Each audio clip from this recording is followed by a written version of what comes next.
Shabbat, Perek, 14,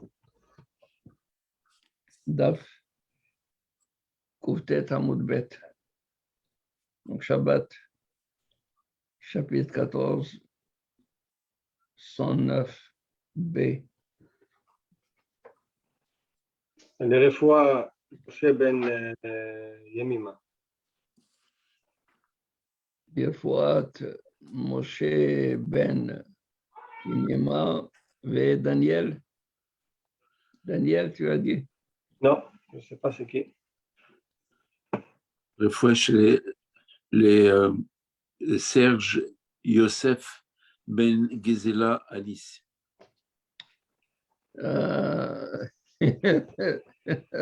Franchement, les Serge. Serge Yosef Ben Gezela Alice. Ben Alice. Gezela Alice. Gezela. Oui. Gezela. Oui. C'est le nom de sa mère. C'est la mère du beau-père de Dov. Je pense que c'est Zala. Oui, probablement. Puisqu'il le prononce comme ça, Dov. Je ne sais pas, j'ai pas. Gezela, non. Gezela, c'est Rzala. Rzala, oui. Zala, voilà. Oui. Ça doit être Gisèle, non? C'est ça? C'est Gisèle, peut-être. Peut-être Gisèle. Oui, Gisèle, oui, c'est ça. Bon, alors. Oui, il est très malade. Alors. Foi Shema. Amen. Bon, on a dit Béchotin à Bouvroa. Et on boit à Bouvroa. Bien que ça peut être un médicament, les Hachamim disent on peut boire Shabbat. Alors on pose la question, mais à Bouvroa, c'est quoi à Bouvroa? Alors écoutez bien, il dit Homataria, c'est Homataria. Alors vous avez compris? Non.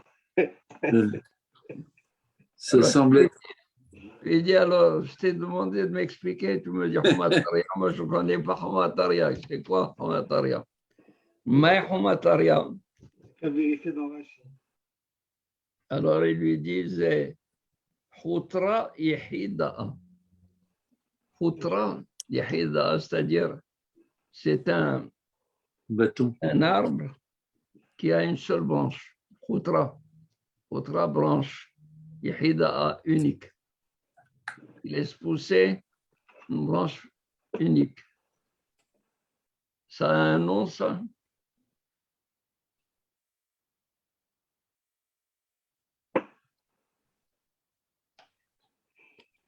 Comment il l'appelle là-bas?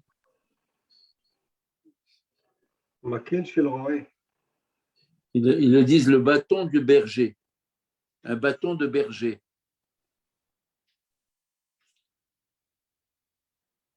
C'est une espèce d'arbre sans branche, comme vous avez dit, Rabbi, d'après Rachid. Voilà. Hutra Yehida.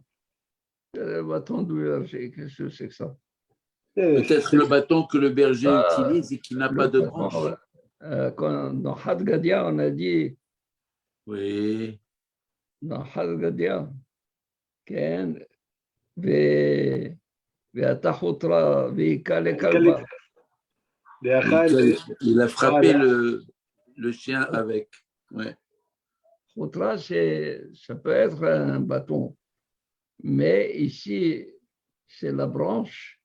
C'est-à-dire, on a fait un breuvage avec cette branche, avec cet arbre.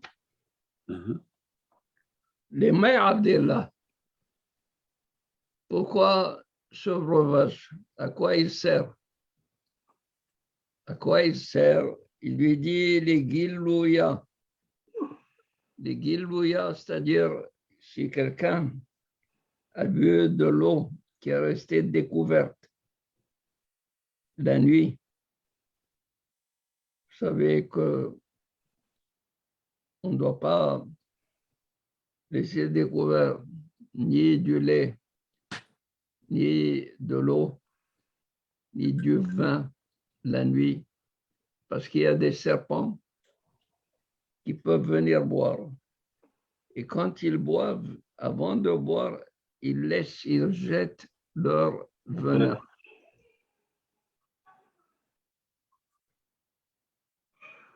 Alors, c'est celui qui a bu,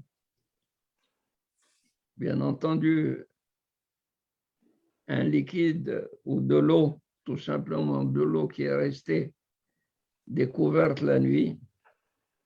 Alors, pour remédier à cela, il devait prendre le breuvage qu'on appelle Abu Braham.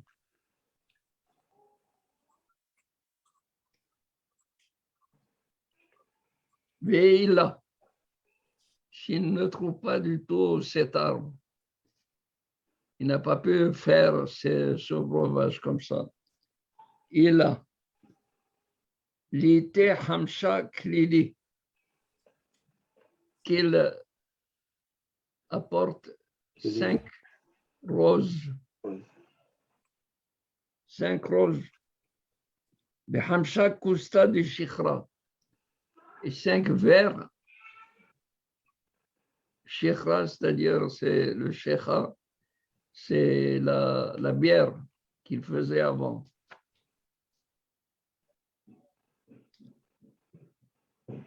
Venish Kolinhu, Bade Hadade, c'est-à-dire qu'il les laisse infuser là-dedans. Adekaima à Anfaka, jusqu'à ce que le breuvage réduise et avoir réveillé.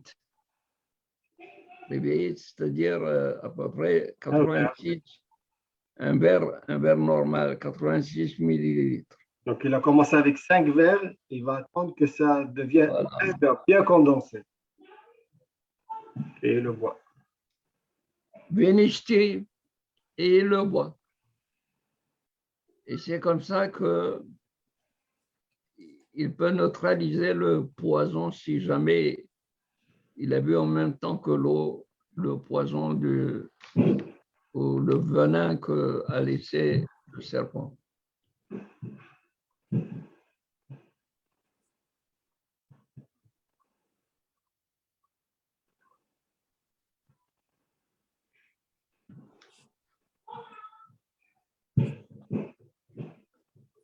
Il met des Rav Ahdeboy Bar Ami,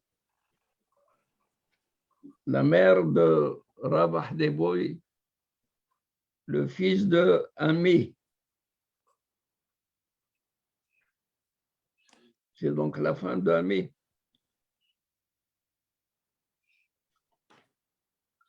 Abdallah Leahou Gavra, elle a fait un remède à cet homme, Had Klila ve Had Kusta de Shikhra.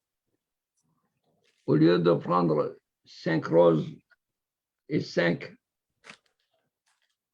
verres, elle a pris juste une rose et un verre. Shalka via Ashkite. Elle l'a fait bouillir et lui a fait boire. Shalka, ça veut dire faire bouillir, Rabbi? Shalka, les shloks. Oui, l'arabe, Faire bouillir. mshlouk, en arabe, Ah, c'est vrai. C'est vrai. comme coq mshloukin. Ok. Merci.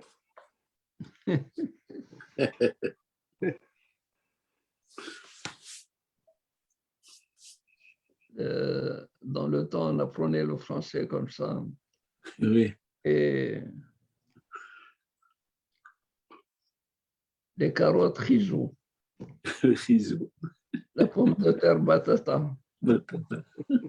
Alors, le maître, il leur disait, est-ce que vous les avez mangés par hasard? Alors, il répondait, oui, le barh fil mslouqa.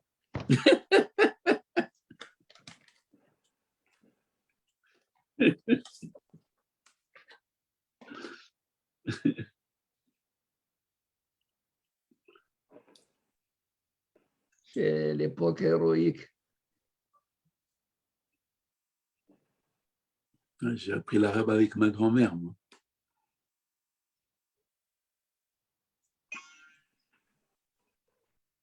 Vishagrat Noura.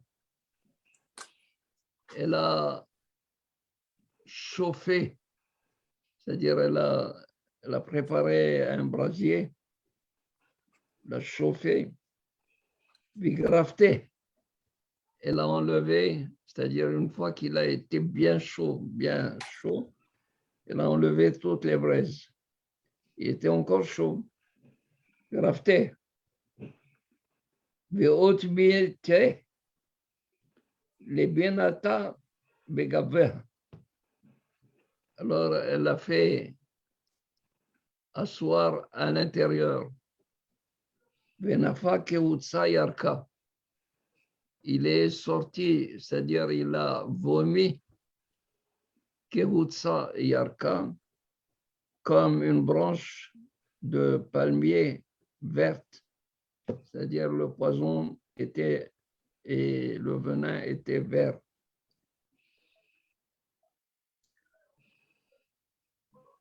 Donc, Nafak, c'est le venin Nafak, c'est sortir. à sortir. Et quoi, le venin, comment on dit le venin? Le venin, c'est... Le poison. Non, le venin, c'est pas dit ici. Mais Nafak, ce qu'il a rejeté, c'est sûr que c'est le venin qu'il a rejeté. Ah, d'accord. Houtsa, yarka, houtsa, c'est-à-dire une branche de palmier, yarka verte.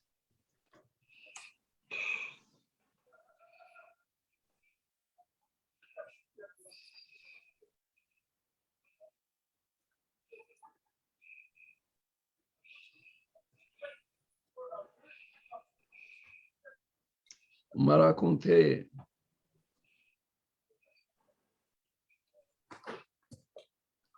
dans le temps, quelqu'un a gardé du beurre. Il le gardait, il le mettait en haut, de manière en haut dans les hauteurs, de manière à ce que les reptiles et tout n'arrivent pas. À un certain moment, dans le même placard, cette personne a vu qu'il y avait des petits serpents qui se trouvaient dans le placard. Il les a pris, il les a mis dans une poubelle pour les jeter.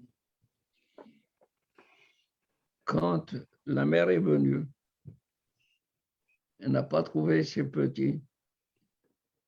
Elle est montée tout droit au pot de beurre et elle a versé tout son venin là-bas.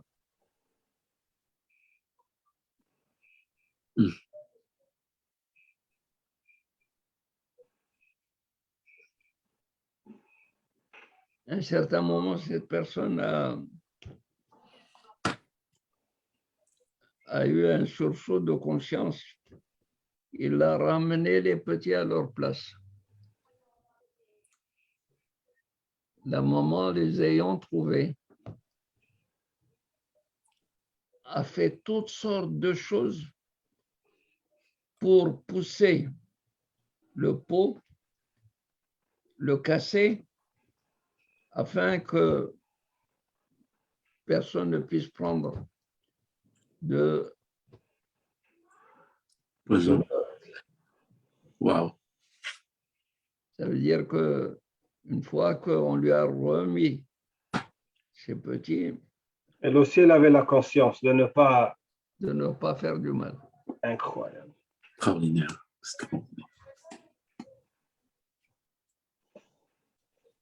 Mais dans la famille, nous avons une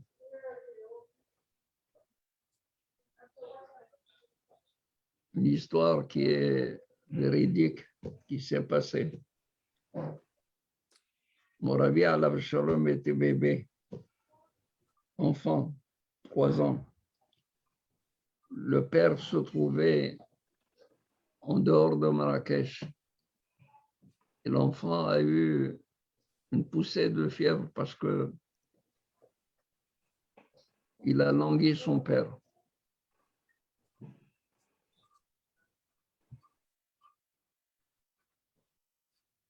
Ma grand-mère était assise en train de manger seule avec son bébé. Elle voyait qu'il réclamait son père.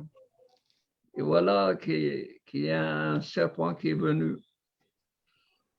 lui a donné à manger, lui a présenté des œufs qu'il a piqués, il a sucé tout l'intérieur. Une fois qu'il a mangé, il lui a dit, écoute, mon mari se trouve en dehors de Marrakech. Va, dis-lui de revenir vite. Son fils est malade. Il a fini de manger et est parti.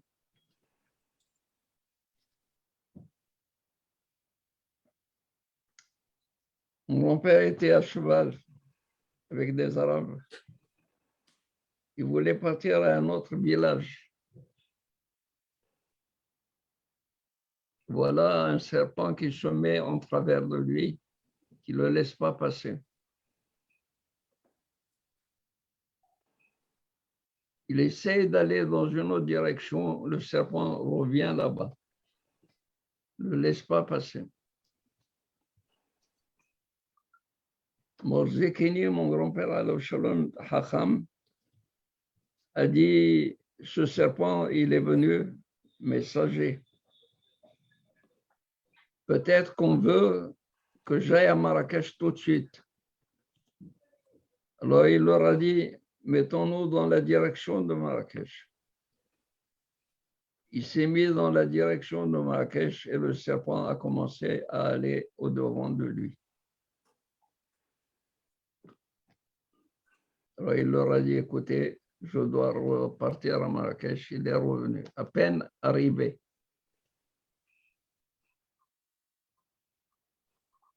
Ma grand-mère lui a dit, alors, le messager est venu.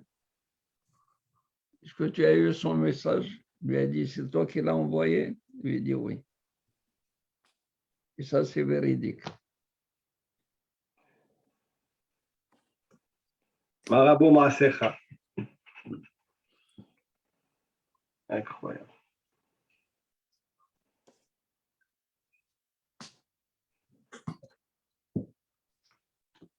Je pensais que c'était rien que le roi Salomon qui parlait aux animaux, mais là, Il n'y a pas que le roi Salomon. Et Rabban Yochanan ben Zakkai connaissait le langage des arbres, de tout. Vous m'avez rappelé une histoire, Rabbi, qui raconte l'extraordinaire phénomène des proies et des prédateurs dans la mer. C'est-à-dire quand le poisson, le gros poisson veut avaler le petit poisson, jamais il ne l'avale par la queue, toujours par sa gueule. Et tout simplement parce que, je crois avoir compris dans la lecture, que c'est pour éviter que le petit poisson frétille sa queue et n'étouffe le gros poisson. Mais qu'Hachem a fait ça de cette manière. C'est compréhensible. Oui, bien sûr. Parce que pour qu'il frétille, il faut qu'il lui laisse le cerveau libre. Il faut qu'il pense. Oui. Donc, il l'avale par la tête.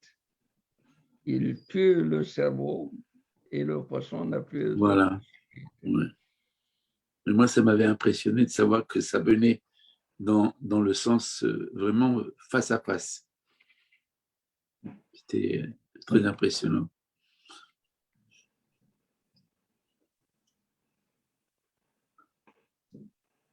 Très bien.